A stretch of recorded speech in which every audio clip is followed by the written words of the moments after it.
All right, here with Surry head basketball coach James Pope as Cougars win the state championship in Class 1, 57-48. From wire to wire, Coach, you've stayed number one in the state. How's it feel in a ball game that had as many ebbs and flows as it did, 15 lead changes, 9 ties? You probably were thinking after the state quarters and semis, we might have another overtime or buzzer beater, right? Well, definitely. I'm glad that we did get told those guys those close games was a blessing in disguise, because a lot of people in the community figured that we were going to win every game by 20 or some odd points. So I'm glad that we got tested, faced some adversity, make those guys believe.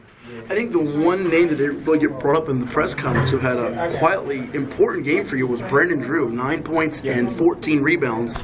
I'm not sure that's his season high or not, but he, I think, gave you chances to get the lead and extend the lead. Well, that definitely is. It's his season high in rebounds. Okay. But he's averaging really about 13.5 points a game. He's always quality. He's always been our second lead rebounder behind Zamar the last 2 years. Was he hurt in the fall? Against memory serves me right. I think yes, he was. He was hurt. He actually got hurt his knee during the AAU. And it's ironic. It's crazy because Chase, Deontay Mobley, CJ, Christian Jones, those guys, as well as Zamari, Quandrell, Brandon, and Monte, we all played some AAU. Right? Absolutely, this summer just to get some work because those guys still wanted to play. So it's great that all those guys got a state championship this year in their senior year. That's pretty cool. Absolutely. Tell me about what Eastside presented. A different team than last year. They had those Twin Towers and Luke Lawson, who's at UNC Asheville, Colin Sturgill's at Division II or NAIA school in Alice Lloyd College. Different team now, they can shoot the three. They shoot the three ball well, and that's one thing I told them. They shoot it well. They don't take long to get it up. We got to be disciplined. I think and we got to communicate. That's one of the weak spots that we had all year. It's hard to get kids to continuously talk on defense, man. But when we got better and better, but I told them keep fighting. They're gonna hit some shots. We just got to keep chipping away. Yeah, a few more for you. Unlike the Class 6 through 3 schools, you guys had more than a day off between the semis Correct. and finals. How important was that for you from a film standpoint, getting guys healthy, taking care of some nicks and bruises, knowing you had those 2 draining games against Riverheads in the quarters and then Rappahannock OT in the semis? Absolutely. I mean, it helped us tremendously. Definitely with film study.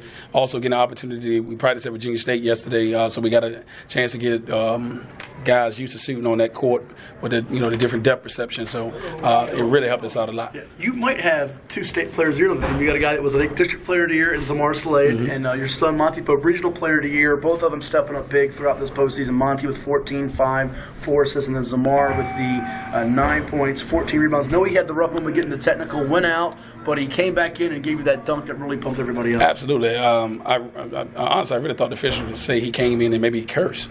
But, I mean, for them missing a guy, to me, it looked like he undercut him. I have to look on the film. Look, Monte tried to throw the alley, and the guy went under him. And he said, he just turned around and said, that's a foul.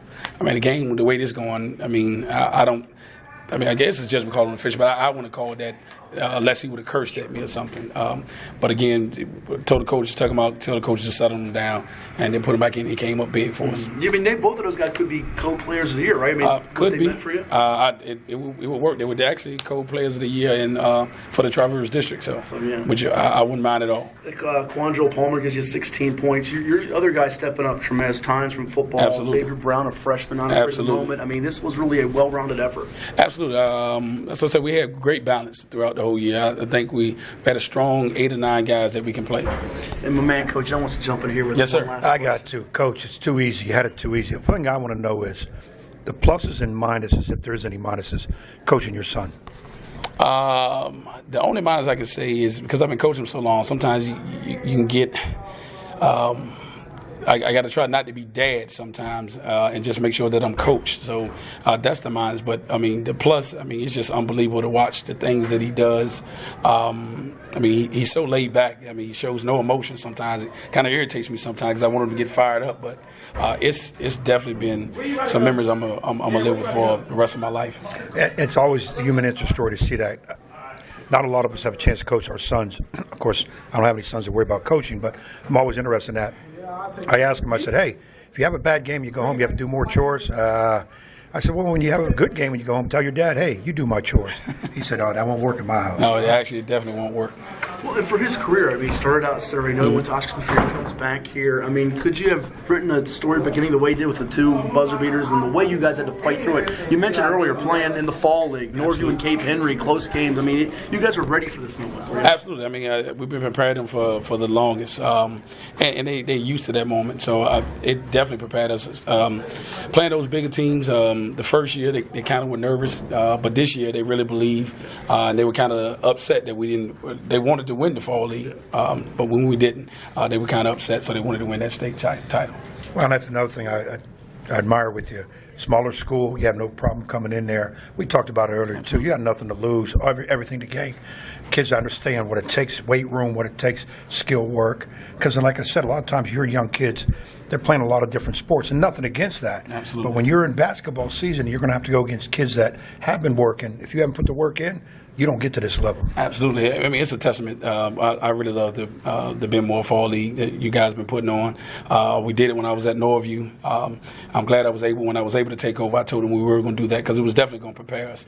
And this year, I mean, most of the time we had 5 and 6 guys because other guys were in band or playing football. Everybody's doing something, but, right? Yeah, absolutely. But those 5 and 6 guys, even one game, we had to start with 4. They let us start with 4 because one guy was stuck in traffic. But it was a testament. They knew that it was going to definitely prepare us. Final one from me, and thank you for your time. Ed's usually the one that holds people's feet to the fire, but I'm going to do it here. It's a 2-part one, Coach.